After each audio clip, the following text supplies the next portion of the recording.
Sa X na social media account, may netizen na nag-share ng photo ni Kim Chiu na nagbababad sa bathtub habang sumasailalim sa cold water immersion o ice bath.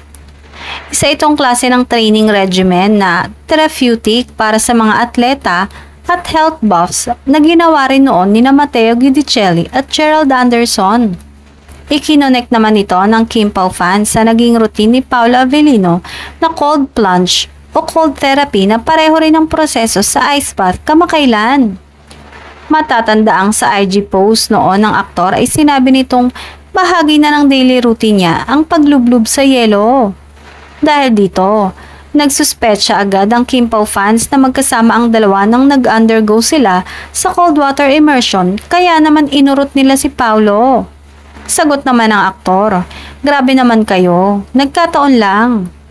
Sa kanyang naging sagot, hindi naman siya tinantana ng pangangantsaw ng Kim Pao fans. May mga ibinuking si Pao at ayaw maniwalang hindi sila nag-usap o magkasama ni Kim sa nasabing session. Iniugnay pa ito sa naging pagtanggi ni Kim sa isang panayam kung saan naurirat ang Chinita actress kung sabay ba silang nagduathlon ni Pao noong nasa ibang bansa sila pagkatapos na kumalat ang mga photo nila.